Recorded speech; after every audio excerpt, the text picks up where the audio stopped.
Bonjour à toutes, bonjour à tous. Donc je vais vous faire une analyse de cette finale rapidement. Enfin rapidement, je vais vous faire une courte analyse. Donc le Portugal a gagné 1-0 comme vous l'avez vu. Je suis assez déçu de ce résultat bien sûr. J'étais derrière l'équipe de France, comme vous le savez, comme je l'ai jamais caché. Après ce match n'est pas non plus volé. Ils ont fait les Portugais ont produit le football qu'ils ont l'habitude de produire, c'est-à-dire rester en défense, et puis marcher par contre-attaque. Ça a réussi à marcher jusqu'à la fin de l'Euro finalement, ce que j'aurais jamais pensé. Et puis voilà, je pense que réellement les Français ont pris les Portugais de haut. On a fait un espèce de bus déjà, on se croyait déjà champion avec notre bus impérial ou je sais pas quoi là. Voilà. On les a pris de haut. Eux, par contre, ils avaient une envie de la gagne. Ils sont pas vus déjà champions comme nous à la fin du match au Vélodrome en train de sauter partout. Voilà, ouais. Enfin bref. Donc eux, ils étaient vraiment venus dans une optique de gagner le match et nous, on était dans une optique je sais pas, de faire une parade et de faire voir que finalement on était déjà champion ou je sais pas trop quoi. Bref, on est donc les joueurs tombés de très haut là, joueurs de l'équipe de France. Bon, on a quand même vu Moussa Sissoko, pardon. Et il a été énorme tout le match. Il a été énorme sur tout ce taureau. Il a mouillé le maillot. C'est un des gars qui a peut-être le moins de qualité physique. Et enfin de qualité physique il en a, mais de qualité technique, c'est peut-être un des gars qui en a le moins. Et pourtant, c'est un des mecs qui mouille le plus le maillot, qui fait voir que qui fait voir qu'il est fier de Payo et qu'aujourd'hui, je crois qu'il y a des gros clubs sur lui et c'est pas pour rien, c'est parce que c'est un joueur qui mouille le maillot, qui a pas plus de qualité qu'un autre, mais qui est vraiment à fond. Et je pense que c'est un exemple à suivre pour tous les joueurs français. Voilà pour lui. Après, Griezmann, il s'est procuré quand même quelques occasions, on va pas se mentir. La tête qui met au-dessus, là, que Rui Patricio est dans les pâquerettes, elle passe dans les buts, ça aurait été bien.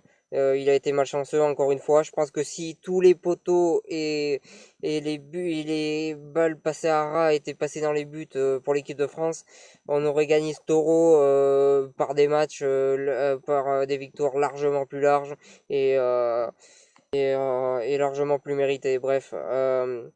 Donc voilà, je suis désolé, d'habitude je fais une analyse très très pertinente et là je suis tellement déçu que j'arrive presque pas à analyser. Donc voilà, après on a vu un Giroud complètement effacé, bien bien canalisé par Pepe et Fonte, des deux défenseurs portugais et finalement il a pas fait grand-chose durant ce match. Voilà. Et je suis bon, je suis un peu déçu pour lui. C'est un joueur que j'apprécie, tout le monde le sait. Et voilà. Après, par contre, quand Gignac est rentré, lui, il s'est procuré très rapidement des occasions. Il y a ce tir sur le poteau qui méritait pas de rentrer. Bref. Donc finalement, il a prouvé que lui pouvait inquiéter l'équipe du Portugal plus que Giroud. Giroud doit être très déçu, je pense, mentalement. Et puis voilà. Après, pour parler aussi de Payet, donc Payet qui fait la faute sur Ronaldo les 15 premières minutes cette faute est bien évidemment pas, enfin, c'est plus ou moins volontaire, mais on sait qu'il a pas voulu blesser Ronaldo parce que quand on connaît Payet, quand on connaît son jeu, quand on connaît le joueur et l'homme, on sait qu'il a pas voulu blesser volontairement Cristiano Ronaldo. Donc voilà sur ça. Après sur son match, il n'a pas été bon du tout et finalement ça prouve que c'est un joueur qui c'est un génie technique footballistique, mais c'est aussi un joueur très inconstant et un joueur qui est pas régulier dans ses prestations, qui peut être très très bon et aussi très très mauvais. Et finalement son gros défaut durant toute sa carrière c'est celui-là. Et là il l'a encore prouvé dimanche soir. Et et voilà, donc voilà ce que j'ai à dire pour Payet, qui prouve finalement que c'est un joueur inconstant et je suis déçu de dire ça parce que c'est un joueur que j'apprécie, mais voilà. Je vais pas trop parler de Mathieu Pomba, j'ai pas grand-chose à dire là-dessus. Par contre, je vais parler de la défense de Koscielny qui a fait un très bon Euro.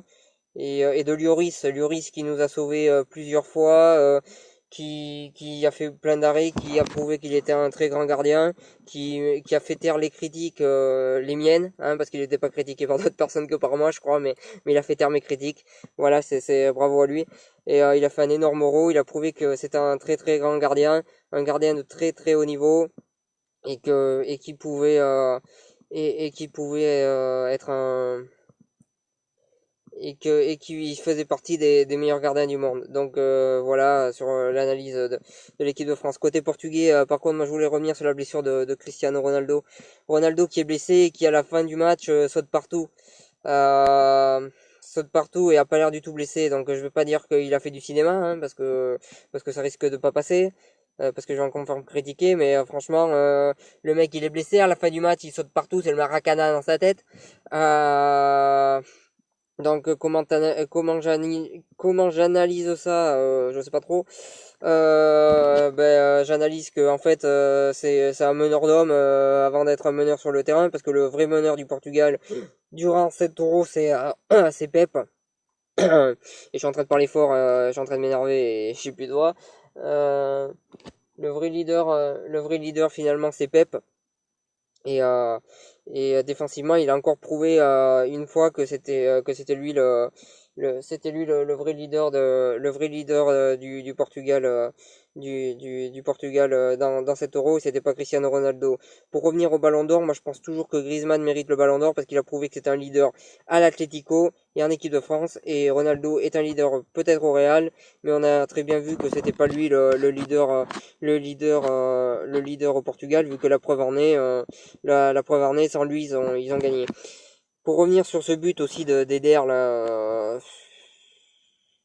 donc juste avant le début de l'action, il y a une main d'Eder et l'arbitre arrive même pas à faire la différence entre une main black d'Eder et une main blanche de Koscielny. Comment vous voulez que je vous explique ça? Moi, je sais pas l'expliquer, c'est pas possible. J'en sais rien. Comment qu'il a pu se tromper, je sais pas. Je suis dégoûté. Voilà. Et l'action qui suit, on se prend un but parce que je sais pas, parce que personne va attaquer le mec. Il nous met une frappe, une mine de 30 mètres, il marque. Voilà, en plus c'est le joueur peut-être le plus mauvais qu'il y a dans cette sélection portugaise, il nous met un but. Donc qu'est-ce que vous voulez que je vous dise? À part que je suis sans mots sur ce match-là. Voilà, moi je pense qu'on méritait de gagner, même si cette victoire portugaise est pas volée, même si oui, ils méritaient de gagner au moins un euro dans leur vie, vu qu'en 2004 ils méritaient pas spécialement de perdre, même si la Grèce méritait pas spécialement de méritait peut-être un peu son titre aussi, mais enfin globalement ils méritaient de gagner au moins un titre dans leur vie, on va dire. Voilà sur cette analyse de match. Je suis désolé si vous pouvez le prendre de travers, mais c'est pas mon objectif. Mon objectif c'était d'analyser, mais j'ai beaucoup de mal à analyser ce match. Après voilà, c'est une défaite. Je pense qu'on se relèvera, j'espère qu'on se relèvera.